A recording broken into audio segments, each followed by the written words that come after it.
I mean, this is a typical pathology of the United States, to be honest. If you have something that they want, if you have something that they need, then they hate you. They demean you and they dehumanize you. You're not just an enemy to them, you're not even human. They need you to not be human so that they can morally justify to themselves all of the cruelty and the brutality that they will employ against you to exploit you, to use you, and to pillage whatever you have that they want.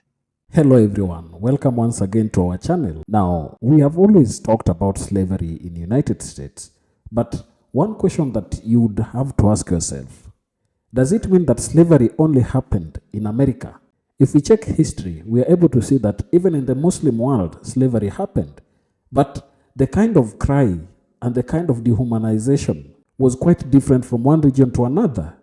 And it seems the one that happened in the United States was kind of quite despicable because it is the one that has remained in our hearts for quite some time. To help us understand why this is the case is one geopolitical scholar, Shahid Bolsen.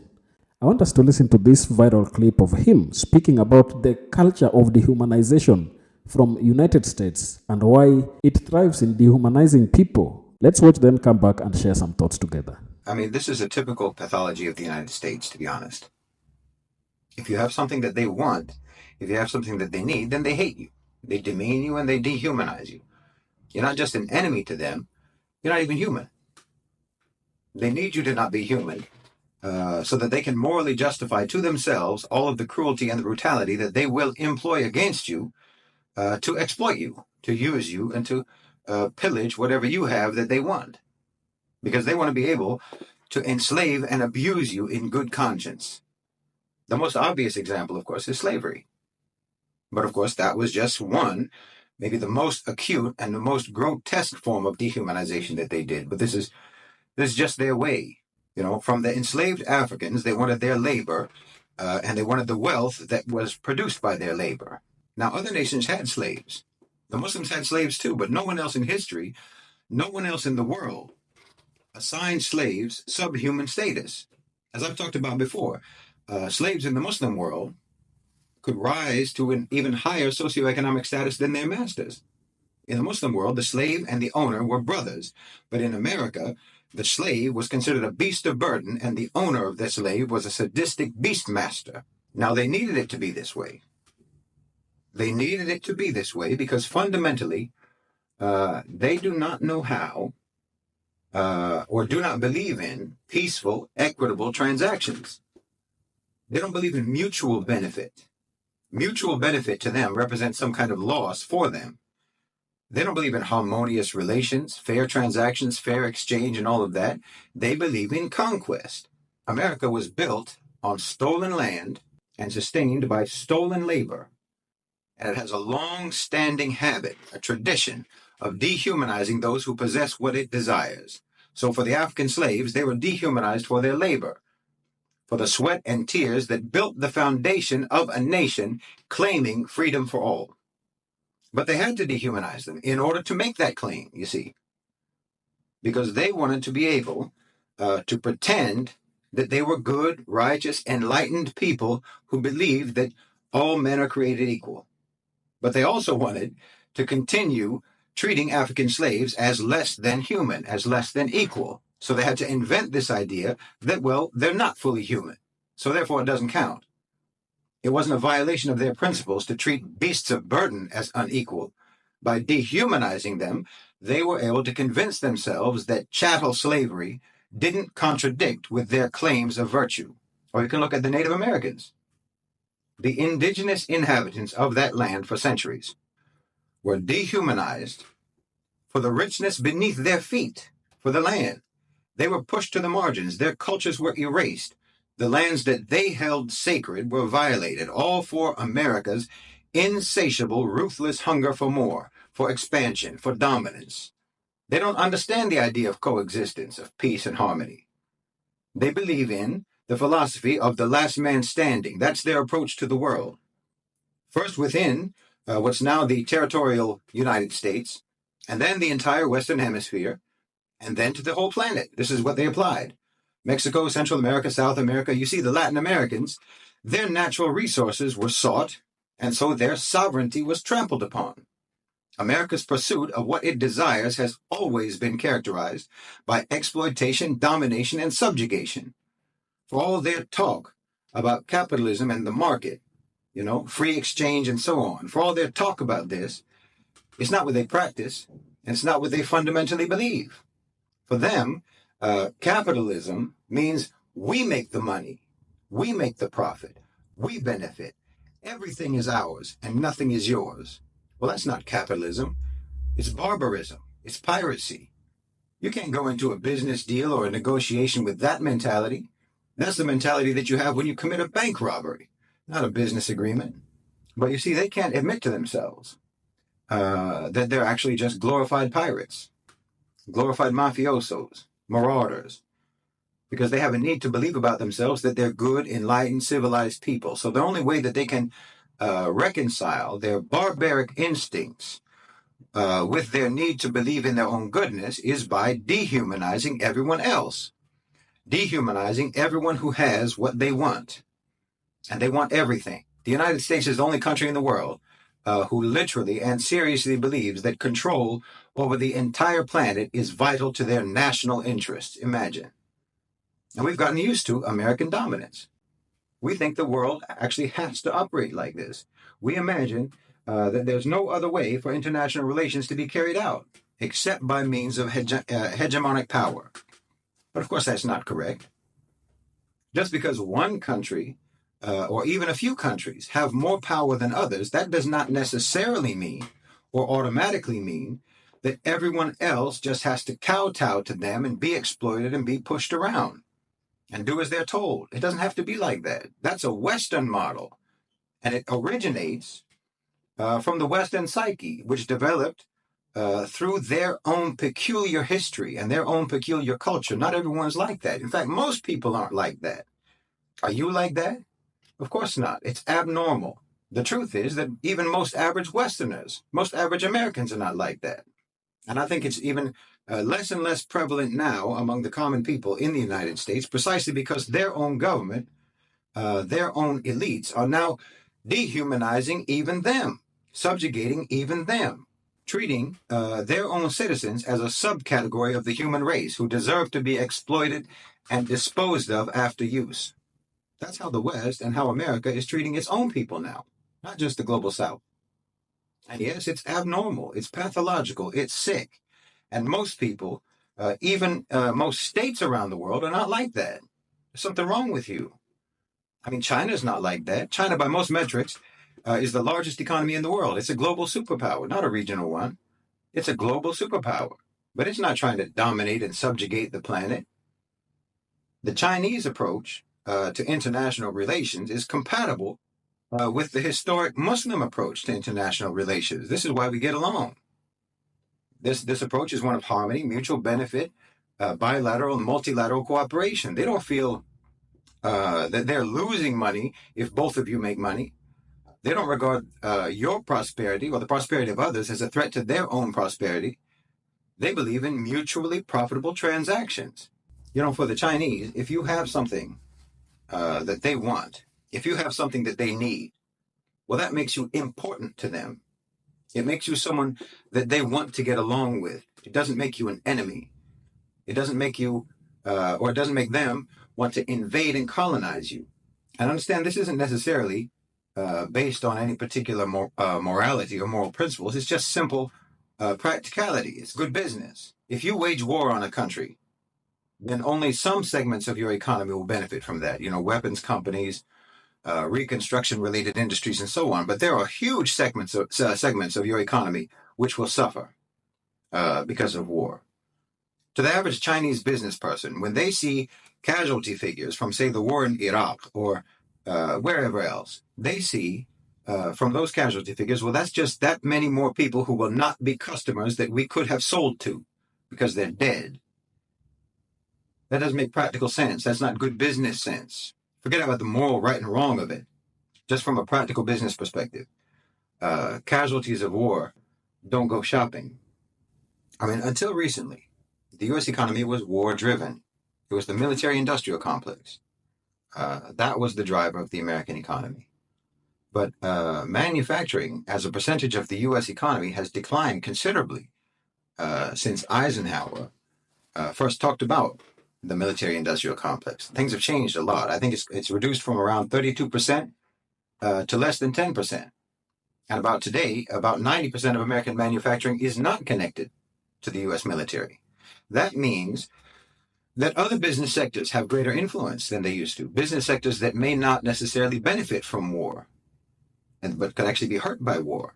And as the domestic economic dynamics have changed, as you know, so too have the domestic power dynamics with the rise of private sector power and the globalization of private sector power, to where now the owners and controllers of global financialized capital are no longer tied to American prosperity.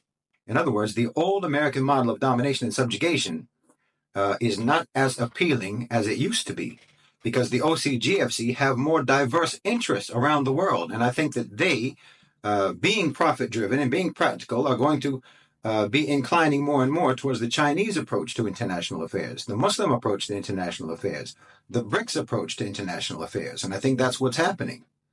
Because yes, there will always be a segment of, say, Larry Fink's portfolio of BlackRock clients who can profiteer in the wake of war. But at this point, I think that there's a far greater proportion of clients in his portfolio who won't benefit from war and who would be harmed, whose interests would be harmed by war. And that means the death of Washington neocons. So the military-industrial complex created a monster, the neocons, the neoconservatives in Washington, whose policy proposals for any kind of international policy proposals always involve bombing. So they created this monster, but now that monster is redundant. It's obsolete. It's become a liability. But it's like an old device that cannot support a software upgrade. They can't adapt to the new political and economic landscape. So you still have these dinosaurs like Victoria Nuland calling for war with Iran, for example. But the OCGFC, in my opinion, do not want a war with Iran. So you have this comical exchange that took place, that reportedly took place between the U.S. and Iran during talks in Switzerland, where they were telling Iran, let us conduct some attacks inside of Iran just for show, basically to appease the dying wishes of the neocons on their deathbed, but please don't retaliate. We don't mean it. Just let us do some attacks, and we won't escalate after that. And of course, Iran said, well, no. If you attack us, we will regard it as an act of war, and we will retaliate against your bases in the Middle East. Of course, attacks against U.S. bases in the Middle East will mean the destruction of everything that BRICS and the OCGFC and BlackRock have planned for the region. So no, Washington, I don't think, is going to get the approval for that. So then Biden is left with the only way to appease the neocons being to attack Iranian assets outside of Iran, attack them in Iraq and in Syria and so on. So you see how they're getting put in check? Because the global power dynamics have changed, and the U.S. is being forced now to try to adapt. And it's an entirely new experience for them. And they're adapting badly. Because again, it's just not their nature. They're offended at any constraints on their belligerence. They're indignant at the idea that the whole world should not just offer them tribute and gratefully subordinate themselves to American power. They can't stand it. It doesn't compute in their minds. This is a habit of thinking that predates their actual power, and then having power just made it worse.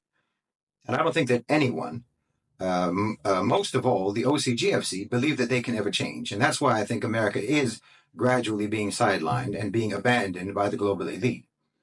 Because they're incapable of updating their software. They're incapable of updating their mentality. And they're incapable of civilizing. Because having had the ability to impose their will around the world meant that they never had to civilize. And they don't actually possess any internal motivation to do so, and they never did. So ultimately, I think that they're going to be left behind. And it's starting to dawn on them, I think, that they're being left behind. But at the moment, I think they're still in denial. I think they're in denial. I mean, because, look, practically speaking, how exactly are you supposed to ever dial back from dehumanizing whole nations, whole countries, whole populations, and then treat them and expect to be treated by them in any kind of normal way? I mean, again, look at the situation inside the U.S. with African Americans. Until today, the racial situation in that country isn't normal. They still don't know how to deal with each other in any kind of a normal way. And the same applies now for the rest of the world and the U.S. Their relations with the rest of the world is very similar to their relations between the former slave owners and the former slaves. Because you dehumanize people. And how are you supposed to get past that? How are you supposed to get that out of your own mind? And how are they supposed to get it out of their own mind about you? It's very difficult. So now the same dynamic, the same dysfunction is going to potentially permanently plague America's relations with the rest of the planet. I mean, in some ways, you could say that the BRICS countries, are almost performing a kind of an intervention, like with an alcoholic or a drug addict. The U.S. is reaching rock bottom, and BRICS is performing an intervention to force them to face what they really are and how they really are, and forcing them to see the way they're going to have to be if they want to recover any kind of respectable role in the world. But until now, I think the U.S. is in denial. They can't face it. You know, Europe is kind of like that last friend of a drug addict who sticks by them until the end, until finally the addict steals from them and lies to them and betrays them too, and eventually they'll lose even that friend. You know, it's like that song says, America's smoking all of its friends down to the filter, and the inevitable reckoning is coming, and it's going to be hard. But by the time it comes, I don't think anyone will really be interested, because by that time, the world will have already moved on. Now, Shahid Bolsen is somebody that really impresses me many times because I like the way he puts his points across. He never minces his words where necessary. And now just to add a little on what he has said, this is what I found out. Slavery in America is remembered with particular intensity compared to other instances of slavery due to its profound and enduring impact on American society and its unique historical context.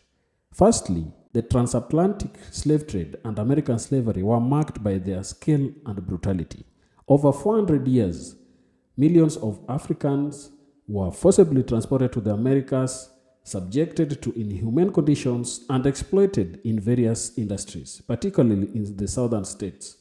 This period was characterized by extreme racial exploitation and violence, leaving a deep scar on the national consciousness. That really tells you everything about the case of slavery in the United States. And that is also why Mr. Shahid Bolsen is being very bold and frank, saying things as they are, talking about how United States has profited from dehumanizing human beings. The slaves from Africa were dehumanized for the sake of the cheap labor that they were going to provide and the building and restructuring of America's infrastructure as they did for the 400 years that they were there. So this tells you why it is something that most people are easily talking about. Secondly, American slavery legacy extends beyond abolition. The systemic racism and institutional inequalities that persisted after the Civil War, including segregation, Jim Crow laws, and ongoing racial discrimination, have made the effects of slavery continuously relevant. The struggle of civil rights and societal justice remains a significant part of American history and culture, reinforcing the prominence of slavery legacy. Additionally, the prominence of America's slavery in public discourses is heightened by the representation in media, literature, and education. The stories of enslaved people, their resistance, and their contributions have been the subject of numerous influential works, from Harriet Beecher Stowe's Uncle Tom's Cabin to modern films and documentaries. This extensive representation helps keep the memory of American slavery alive in the public consciousness. The American Civil Rights Movement, which sought to address the lingering impact of slavery and segregation, also play a role in remembering slavery in America. The movement's historical significance and ongoing relevance ensure that the legacy of slavery remains a key part of discussion on race and justice in America. In essence, the combination of its historical scale, enduring legacy, cultural representation, and ongoing social issues contribute to the prominence of American slavery in a collective memory. So, what Shahid Bolsen is kind of saying there is the truth of things as they are. America has been an oppressor of not only its people, but also people across different parts of the world. And that is why there is a sense in which what Mr. Shahid Bolsen has been calling for, the expulsion of US from UN Security Council, it is something that can be looked into, because why are they bigger than everybody when everybody is playing by the rules and America does not want to play by the rules? This is the case that is happening in Gaza. The wanton destruction of property and killing of lives in Gaza cannot proceed if there is nothing for United States to gain from that war, similar to the case of Ukraine. So I think Shahid Bolsen has done justice to the topic, and that marks the end of the video. Thank you, and let's meet on the next one. Goodbye.